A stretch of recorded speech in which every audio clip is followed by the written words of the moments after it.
Então, bom, Delano fez uma prece tão bacana para todas as mulheres, né? E aqui hoje, refletindo sobre as mulheres, eu fiquei pensando, não é importante falar alto, o pessoal do fundo aí está me ouvindo? Quando você não estiver ouvindo, vocês levantam a mão para eu levantar a voz? Ok, obrigada. Então, olha só, fiquei pensando hoje, falei hoje para todas as pessoas que eu tive essa oportunidade de dizer. A cada pessoa que a gente interage fora, e aí cria-se algum vínculo emocional, ela deixa de viver fora e passa a viver dentro de nós. Isso significa que temos uma multidão dentro da gente. Isso falando psicologicamente. Mas se considerarmos a doutrina espírita e a pluralidade das existências, a multidão se multiplica. E em meio a essa multidão, há muitas mulheres. E a cada uma dessas mulheres, que vive em cada uma de nós, ou em cada um de nós, na humanidade inteira, inclusive os homens, por ter interagido com tantas mulheres, criado vínculo emocional, isso significa até aquelas que a gente tem vontade de enforcar, né? Só vontade, que a gente vai educar para nós. Vive em nós. Que a gente consiga pacificar com aquelas que a gente ainda não conseguiu se afinizar tanto. Que honremos cada uma que a gente traz em si com gratidão. Que honremos sendo uma pessoa melhor. Portanto, o Dia Internacional das Mulheres é um dia de reflexão para todas as mulheres que habitam em nós. E aí vale para os homens e para as mulheres. E que a gente possa pacificar com aquelas que a gente ainda precisa perdoar e amar, honrar aquelas que a gente já ama. Então, o nosso tema de hoje é bem propício para esse assunto e para o dia em que a gente celebra, porque está lá no Evangelho segundo o Espiritismo, no capítulo 23, aqui no Cantinho de Jesus, a gente estuda o Evangelho nessa primeira parte, um estudo sistemático, a gente vai percorrendo todos os capítulos, e depois dessa primeira parte vem a segunda parte, com o Valdir estudando o Livro dos Espíritos. E na última terça-feira do mês, vem uma palestra com o tema 1. Ok?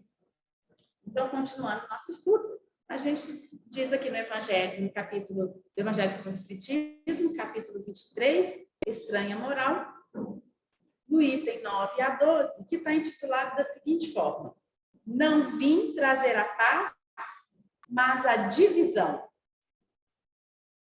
Dizem que quem falou isso foi Jesus. Está registrado no Evangelho de Mateus e de Lucas. E que Kardec seleciona essa parte como uma oportunidade para que nós conseguimos estudar esse contexto que Jesus nos fala e nos aprimorarmos moralmente. Então, vejamos o que diz aqui por Kardec no Evangelho de Mateus, assim no item 9. Não penseis que eu tenha vindo trazer a paz. Não vim trazer a paz, mas a espada, porquanto vim separar do seu pai o filho, da sua mãe a filha, da sua sogra a nora. E o homem terá por inimigos os de sua própria casa. Está escrito no Evangelho de Mateus, no capítulo 10, dos versículos 34 a 36. Mas não é só Mateus que diz sobre isso. Lucas também vai dizer da seguinte forma no item 10. Vim para lançar fogo à terra. E que é o que desejo, então, que ele se acenda? Tenho de ser batizado com o batismo, e quando me sinto desejoso de que ele se cumpra, julgais que eu tenha vindo trazer a paz à terra? Não. Eu vos afirmo, ao contrário, vim trazer a divisão, pois, doravante, se acharem numa casa 5 pessoas, estarão elas divididas, umas contra as outras, 3 contra 2 e 2 contra 3. O pai estará em divisão com o filho e o filho com o pai, a mãe com a filha e a filha com a mãe, a sogra com a nora e a nora com a sogra. Evangelho de São Lucas, capítulo 12, versículo de 49 a 53. Se a gente ouvisse isso lá naquela época que Jesus disse, talvez a gente até pudesse estranhar. Hoje, o que ele anuncia de um contra o outro, a gente fala, tudo bem, eu só não acredito que é você que vai trazer isso para que a gente fique um contra o outro, não é? Estranho essa fala? Mas que nas nossas casas, não na casa de vocês, mas talvez na minha casa, haja muito um contra o outro, isso é fato. Que cada um possa pensar nas suas casas, se estamos assim. Mas o que é que o Cristo quis dizer? E aí Kardec, ele pega essa explicação para nos dar uma compreensão desses pormenores, para que a gente não leve a interpretação do Evangelho ao pé da letra. E não podemos entender que Jesus, o Cristo, quisesse de fato vir para separarmos uns aos outros. Vejamos o que diz Kardec, a continuação aqui, no item 11. Será mesmo possível que Jesus, a personificação da doçura e da bondade, que não cessou de pregar o amor do próximo, haja dito, não vim trazer a paz, mas a espada, vim separar do pai o filho, do esposo a esposa, vim lançar fogo à terra e tenho pressa que ele se acenda? Não estarão essas palavras em contradição flagrante com seus ensinos? Não haverá blasfêmia em lhe atribuir a linguagem de um conquistador sanguinário e devastador? Não, não há blasfêmia nem contradição nessas palavras, pois foi mesmo ele quem as pronunciou, e elas dão testemunho de sua alta sabedoria. Então, quer dizer, se Jesus não erra, nós é que talvez estejamos errando ao entender essas palavras. Kardec continua. Apenas um pouco equívoca, a forma não lhe exprime com exatidão o pensamento. A forma como é dito não exprime o pensamento de Jesus. O que deu lugar a que se enganasse relativamente ao verdadeiro sentido delas. Então, a gente fica meio que enganado com os sentidos que estão aqui querendo atribuir. Tomadas à letra, tenderiam à transformação ou sua missão, toda de paz, noutra de perturbação. Se a gente entender que é o pé da letra, parece que Jesus vai querer perturbar todo mundo e não pacificar-nos. E a discórdia, consequência absurda, que o bom senso repele, porquanto Jesus não podia desmentir-se. Jesus não podia falar uma coisa e depois desmentir a si mesmo. O interessante é que aqui, Kardec já tinha anunciado para a gente a respeito de que não faz sentido essa palavra aqui, como se estivesse querendo separar, porque toda palavra de Jesus é uma palavra de bondade, de amor, porque ele é a personificação do amor. Ele está contido em seus pensamentos e em suas ações o amor, a lei de amor. E é o que Kardec nos falou anteriormente, a capítulo anterior, lá no capítulo 14, no item 6, quando ele diz assim: singulares parecem algumas palavras de Jesus, por constatarem com a sua bondade e a sua inalterável benevolência para com todos. Os incrédulos não deixaram de tirar daí uma arma, pretendendo que ele se contradizia. Então, quer dizer, já que Jesus veio traçar a espada, eu tenho mais que brigar com a minha mãe mesmo, eu tenho que discordar do meu pai, eu não quero saber da minha nora, minha sogra é chata mesmo, vamos aumentar as piadinhas da sogra, porque o negócio aqui é para que cada um fica contra o outro. E muita gente se justifica dos seus desvios da lei com essa má interpretação das palavras do Cristo. E aí Kardec diz: fato, porém, irrecusável é que sua doutrina tem por base principal, por pedra angular, a lei de amor e de caridade. Ora, não é possível que ele destruísse de um lado o que de outro estabelecia. De onde está a consequência rigorosa? Se certas proposições suas se acham em contradição com aquele princípio básico, é que as palavras que se lhe atribuem foram ou mal reproduzidas, ou mal compreendidas, ou são as duas coisas. Diante dessa realidade, a gente busca uma nova interpretação, e uma interpretação dada por Carlos Torres Pastorinho, em Sabedoria do Evangelho, no volume 3, na página 75. Aqui, Pastorinho, a gente sabe que ele teve um período nessa última existência, que ele foi padre, estudou bastante os livros sagrados, né, e outros estudiosos das Sagradas Escrituras, e conseguiu fazer algumas traduções desde a origem. E a interpretação dele nos traz uma nova escrita dessa passagem, que eu faço questão de ler novamente, para a gente ver o sentido que ela pode nos atribuir na noite de hoje. E em Mateus 10, de 34 a 36, o pastor interpreta, escreve, né, traduz do original até agora, para o português, da seguinte forma, na tradução dele. Não penseis que vim trazer a paz à terra. Não vim lançar a paz, mas uma espada. Pois vim separar o homem contra seu pai, a filha contra sua mãe, a nora contra sua sogra. Assim, os inimigos do homem são os de sua própria casa. Deu uma mudança assim, diferente, né? Um pouquinho. Vamos ver se a gente aproxima. Lá em Lucas, qual é a tradução que ele fez? Fogo vi lançar sobre a terra, e que mais quero se já foi aceso? Eu vou lançar um fogo sobre a terra, mas o que eu mais quero? Já veio aceso, já está aceso. No mergulho tive de ser mergulhado.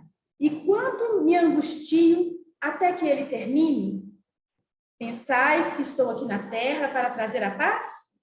Não, eu vou lhe digo, nada mais que divisão. Divisão já é diferente, né? Pois de hora em diante, haverá numa casa 5 pessoas em desacordo, 3 contra 2 e 2 contra 3.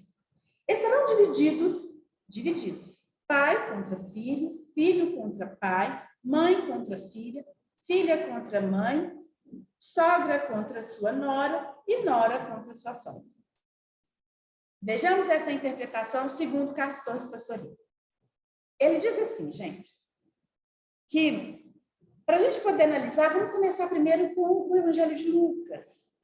E ele fala que o verbo lançar pode ser traduzido por trazer. Então, trazer fogo à terra. E que mais que quero se já foi aceso? Quer dizer que esse fogo à terra foi aceso. É como se Jesus tivesse... O que eu quero mais? Como se fosse hoje, talvez, para os jovens, ele falar assim, eu já dei o start. Eu já vim e já dei o start. O que quero mais? Agora, aguardar a sequência das ordens e da vivência das coisas. Aí ele diz, pode também ser interpretado de outra forma. E quando desejo que já tivesse sido aceso, porque aqueles ainda que não se acenderam esse fogo, eu desejo que se acendam. Ainda assim, uma outra interpretação. E como estou alegre de já ter sido aceso. É como se Jesus tivesse falado, estou alegre por este fogo na terra já ter sido aceso. E continua, mas que fogo é esse? Esse fogo é o fogo da prova e da expiação, da vivência que nós ganhamos a oportunidade de viver, muito bem mencionado pela leitura de Emmanuel, pelas frases que a gente tem que fazer aqui na interpretação, queremos passar aqui quando encarnados. E prova e expiação, muitas vezes interpretados por nós no passado como algo punitivo, penoso, mas aos olhos do Pai é simplesmente uma nova oportunidade de acertar, de nos reajustar com o amor. Se no passado fizemos contra o amor, que essas provas de fogo possam nos purificar, porque o fogo tem uma capacidade de purificação nos metais mais sólidos. E ali, naquela purificação, ele consegue separar, feito espada, aquilo que não é bom para o ferro puro, para o metal nobre, cada vez mais nobre, mais puro, daquilo da sua essência. Então, todas as nossas provas e as nossas expiações são oportunidades de reajustamento. O que não dá mais hoje para nós passarmos pelas dificuldades com revolta. Porque a gente já entende por que ela veio, para a gente acertar, não para a gente errar novamente. Com todas as capacidades de acerto, para atingir a nossa purificação daquela prova em questão, daquela situação. E aí ele continua. Vemos então que entre as próprias pessoas que estudam, em relação ao que ele vai chamar de hermenêuticas, se verificam as divisões preditas por Jesus. Se seus discípulos muitas vezes se separam só por causa da interpretação de suas palavras, e aqui, Gauss Pastorento está querendo dizer, vamos dizer entre nós, cristãos, quantos de nós nos separamos por causa da palavra? Eu interpreto a Bíblia de uma forma, o outro interpreta de outra, todo mundo é cristão e muitas vezes estamos divididos. E aí a gente tem todas as denominações religiosas, não é? E essas novas seitas se combatem inutilmente. Quando dá essa palavra assim, inutilmente, quer dizer que separar não foi feito para combater. É porque na nossa psique, espada foi feita para a gente brigar. Então, a gente pensa, já que vai separar, e tem uma espada, de tanto eu pensar desde o passado, da minha antropologia humana, aonde eu sobrevivia quem era o mais forte, quem brigava, quem matava, né? Então, falou espada e falou dividir, é para brigar um contra o outro. Mas aqui, nesse sentido, é para distinguir uma coisa da outra. Porque sem essa distinção, como que eu vou conseguir interpretar um e interpretar o outro? Pegamos o Dia Internacional das Mulheres porque é bem propício esse assunto. Na época de Jesus, as mulheres não eram consideradas. Então, eis que ele veio e trouxe a espada e dizia o nome para a gente, mulher, onde estão teus acusadores? Se elas não eram nem consideradas, você acha que alguém ia chamar a gente de mulher? Não era nada. Objeto de uso, e que qualquer coisa que tivesse errada, a culpa era dela. Então, na hora que ele separa, ele fala, olha, a mulher e o homem.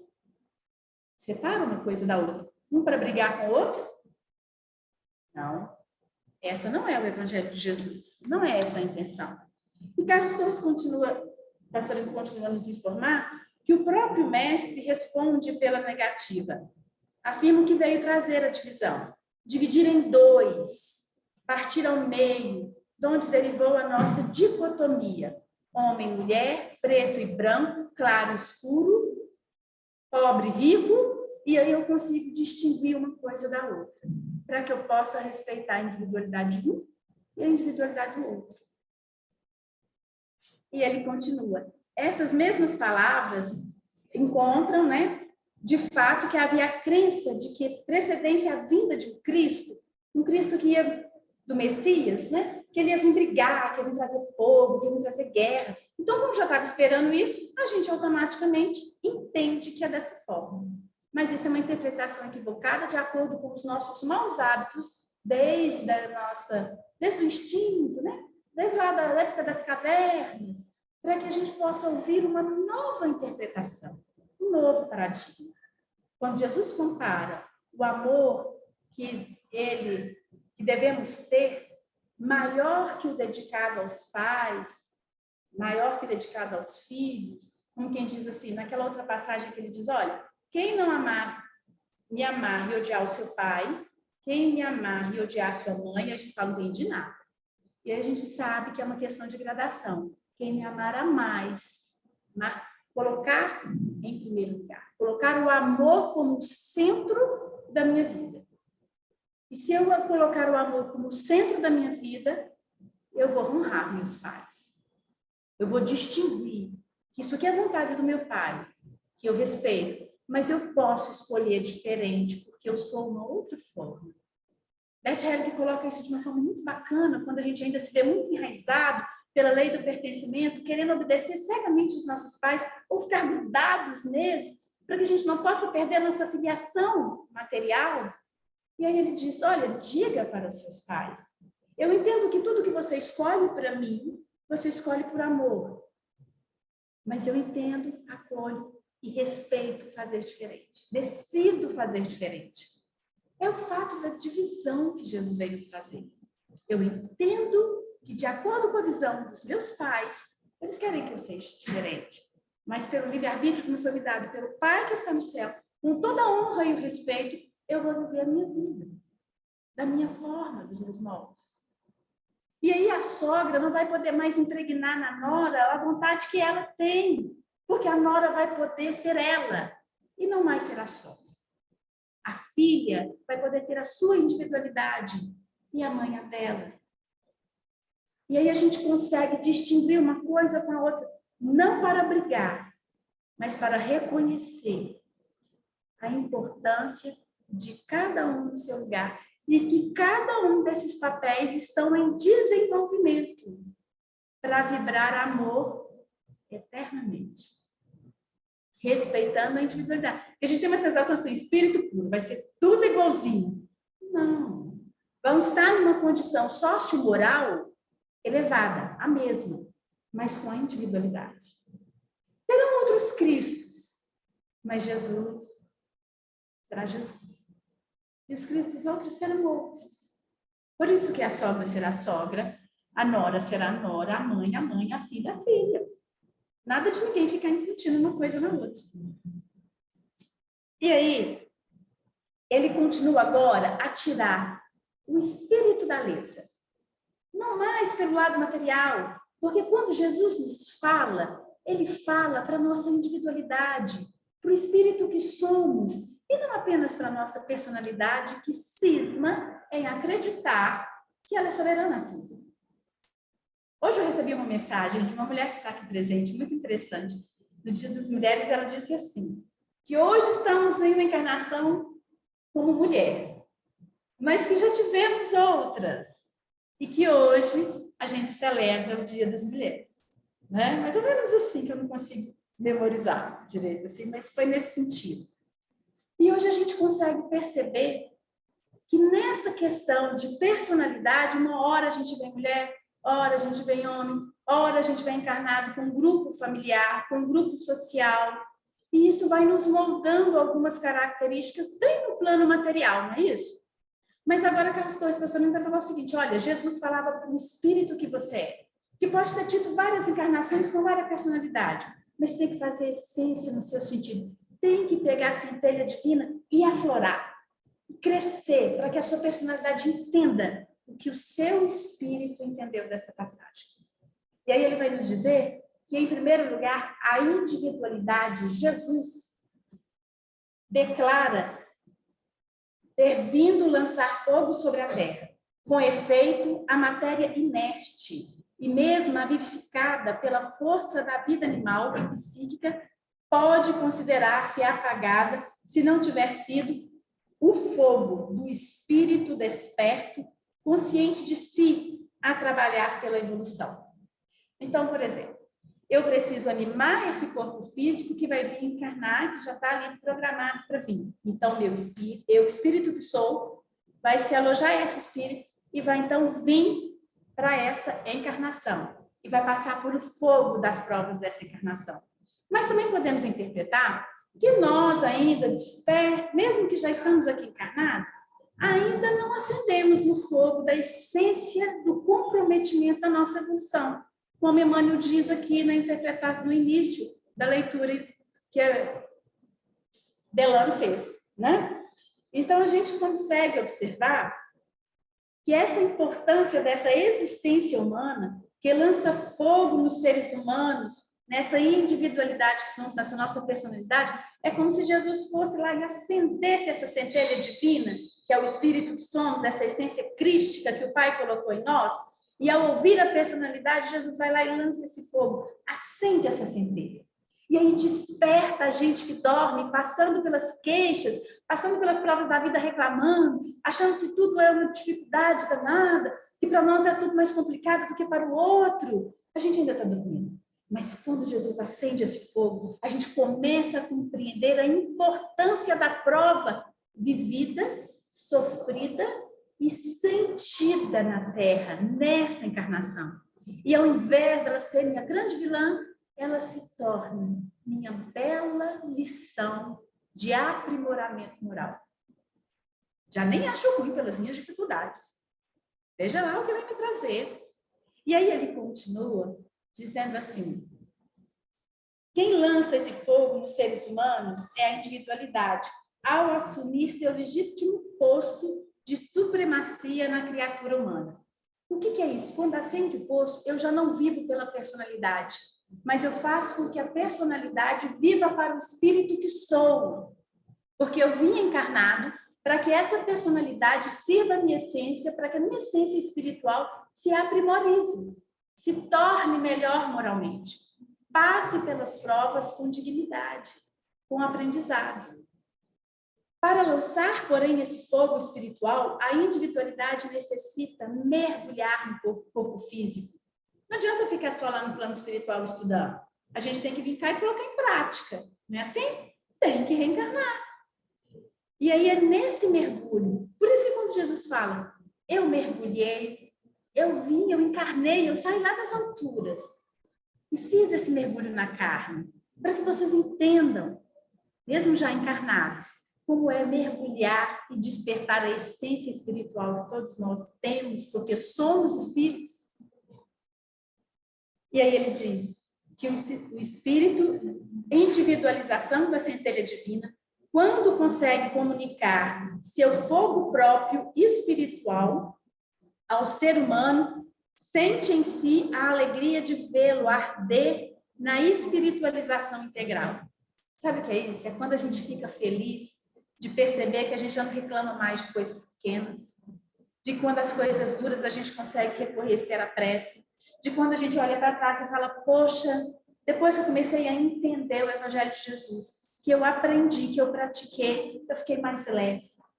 Esse é o fogo que já está aceso. É por isso que Jesus falou, eu me alegro porque ele já acendeu na terra, para alguns. E espero porque ele vai acender em outros. Eu já coloquei esse fogo na terra. E aí, retornando, ele diz, centenas e talvez milhares de autores já falou a respeito dessa dicotomia da personalidade diferente da individualidade, de alma e corpo. Não é? Dualidade? Não era o que ele estava ensinando para a gente separar? E a gente não precisa identificar uma coisa da outra? Não para que meu corpo brigue com a minha alma, e vice-versa, mas entender que um está querendo uma coisa e às vezes o outro está querendo outra, porque a matéria, o corpo, ele sofre influência dos hormônios, dos instintos animal. E aí há de uma necessidade da gente educá-lo, educar com novos hábitos. Uma pessoa que fica muito tempo comendo açúcar, quando precisa cortar o açúcar, ela sente. Não é ela, não é o espírito que sente, é o corpo que sente. Depois de tanta educação, o que ocorre? Ela passa a não precisar mais do açúcar e nem sentir tanta falta do açúcar. Ela supera por uma necessidade de acordo com o que a inteligência lhe conduziu. Então, continua. Há, pois, razões poderosas de afirmar que, no mergulho da carne, a individualidade vem produzir de início a dicotomia entre espírito e matéria. A divisão. Jesus separou isso direitinho para a gente, não foi? Espírito e corpo, espírito e matéria. Essa divisão, todavia, não consiste unicamente nas extremidades opostas. Também os planos intermediários estarão sujeitos a ela. O que são os tempos intermediários? Porque isso tudo a gente falou de divisão fora de nós. E começamos agora com o Cristo na divisão dentro, espírito e matéria, alma e corpo. Mas e casa? Que casa era essa que estava falando no Evangelho? Vamos pensar na nossa casa mental e começar a dar sentido para dentro de nós, porque o Cristo falava muito mais para a nossa essência e das coisas que estão dentro do que para as coisas que estão fora. E aí ele diz assim, a casa, essa casa mental, ou seja, uma pessoa humana, uma mente humana, ok? Onde há 5 pessoas. Notem que na introdução, ao falar das mulheres, eu falei que a gente tem uma multidão dentro da gente. E precisamos nos pacificar com toda essa multidão em nós, né? Então, aqui Carlos Torres, pastorino, vai nos dizer que pela explicação de Jesus, ele não falou 5. E vamos ver, então, quais os 5 pessoas, o que ele estava querendo dizer, em qual sentido espiritual que a gente pode interpretar. Ele diz assim, o Pai é o espírito que somos, o espírito.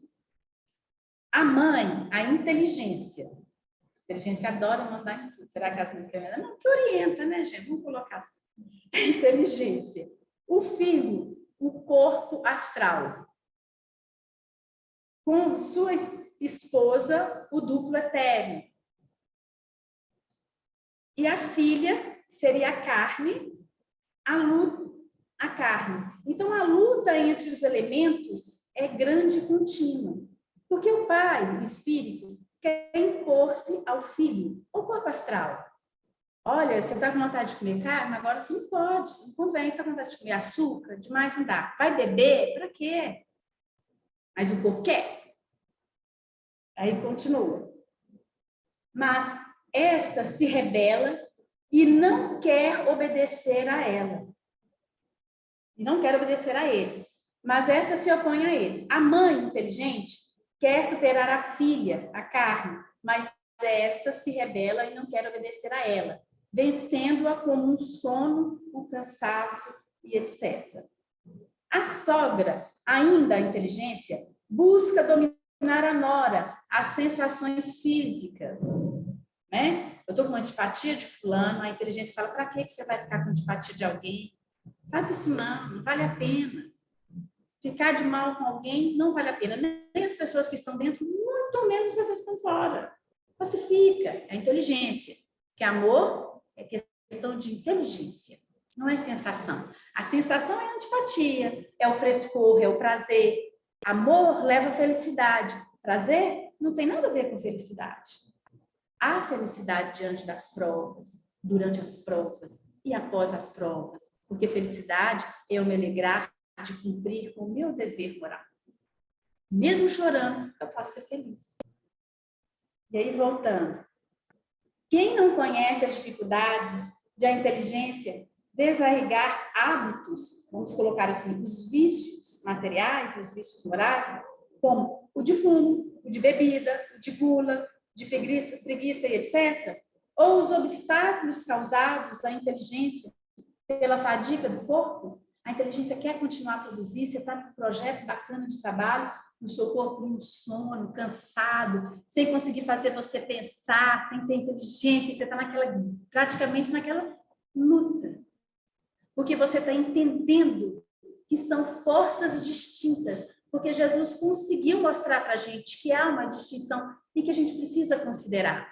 A fadiga do corpo, a inteligência, as sensações, o espírito, olha quanta coisa há e cada um no seu desenvolvimento, na sua posição sociomoral, em mim, nessa humana que sou. E aí, ou o descontrole que o espírito sofre, perturbado pelas emoções da cólera, da raiva, do amor descontrolado e dos ciúmes. Então, gente, nessas interpretações de Jesus, que Carlos Torres Pastorino nos apresenta, fica mais tranquilo para a gente entender uma proposta amorosa que Jesus quis nos trazer.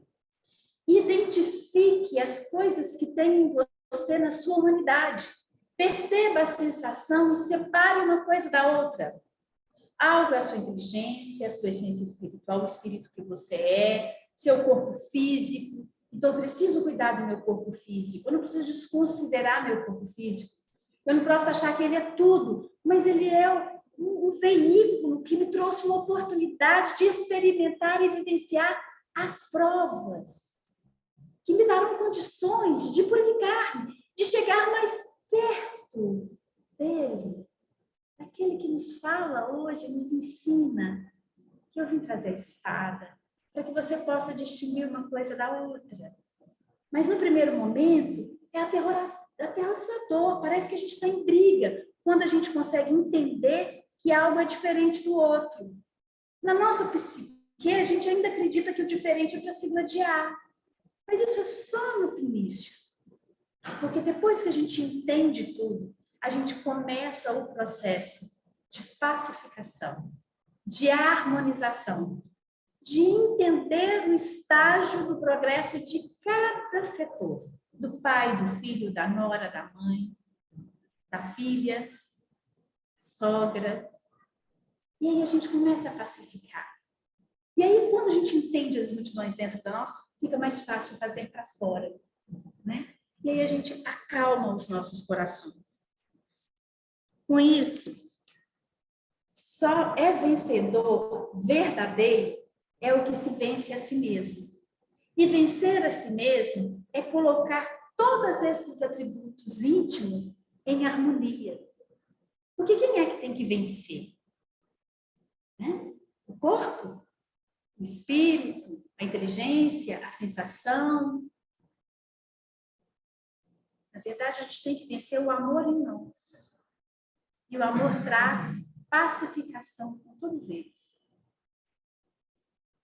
Indispensável, pois, harmonizar os veículos entre si e depois sintonizá-los com o espírito. Diante dessa interpretação, no item 12, a gente volta para o item 12 de Kardec, lá no capítulo 23, ao qual nós estamos, e aí a gente começa a entender que é uma ideia nova que Jesus trouxe. E toda ideia nova ainda chega em nós, ela leva um tempo para se acomodar, entrar na nossa casa. É como se fosse um algo estranho e que, primeiramente, a gente quer repelir, porque a gente não conhece. Se chegar um ET hoje na casa de vocês, vocês abrem a porta? Ou a gente fecha com medo? Ou a gente luta contra até entender o que é? E aí Kardec vai dizer assim, toda ideia nova forçosamente encontra oposição e nenhuma há que se implante sem lutas. Ora, nesses casos, a resistência é sempre proporcional à importância dos resultados previstos, porque quanto maior ela é, tanto mais numerosos são os interesses que ferem. Porque quanto mais oportunidade a gente criar bons hábitos, mais os hábitos ruins impedem dos bons hábitos de chegar. Se for notoriamente falsa, se a julgam isenta de consequências, ninguém se alarma, ninguém acredita. Chega alguém fantasiado de ET, alguém vai acreditar que é ET? Não. Se, porém, é verdadeira, se assenta em sólida base, se lhe prevê em futuro, um secreto pressentimento adverte os seus antagonistas de que constitui um perigo para eles, aquelas que já estavam acostumadas com aquele hábito. E para a ordem de coisas em cuja manutenção se empenham. É como se vocês já viram quando a gente já está muito viciado com o alcoolismo, e aí vem alguém que não bebe, e aí a gente está assim, às vezes, porque a gente não acredita que a gente é alcoólatra, não, né? A gente bebe só socialmente, mas uma vida social intensa, meio que assim. Assim? Não, é só o final de semana, é uma taça de vinho, sabe? Aquele tanto de gente que está ali colaborando. Aí pensa, se eu que não sou alcoólatra, não quero parar de beber, por que eu tenho que dizer que o alcoólatra para de beber, que para ele é mais difícil? Que comecemos de nós, que são os mais fáceis, para poder fortalecer aqueles que vêm, né? Mas chega numa festa que você não bebe. É como se fosse um absurdo. Que até esse que está chegando, as pessoas vão te convencer a beber. Porque fica indelicado, você fica chato. Porque é uma ideia ousada. não intoxicar o corpo. É uma ideia de amor próprio. E aquele que se ama beneficia todos que estão ao seu redor. Porque é impossível amar a si mesmo e não amar as pessoas que estão ao redor. Então, a gente se ama e ama todo mundo que está ao redor. Da mesma forma que não tem jeito de ferir ninguém sem ferir a si mesmo.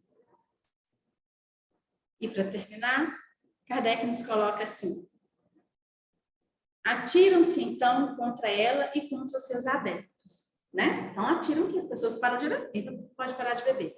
Assim, pois, à medida da importância e dos resultados de uma ideia nova, se encontram na emoção que o seu aparecimento causa, na violência da oposição que provoca, bem como no grau e na persistência da ira de seus adversários. Então, quando nós estamos construindo um hábito novo, que até mesmo dentro das nossas casas, eles não estão habituados a voltar contra nós, persistamos. Porque o amor é capaz de nos transformar e irradiar bem por toda parte. Agradecendo a todos pela presença, ao pessoal online aqui, muito obrigada. Nós vamos passar agora para o Valdir, com o Livro dos Espíritos.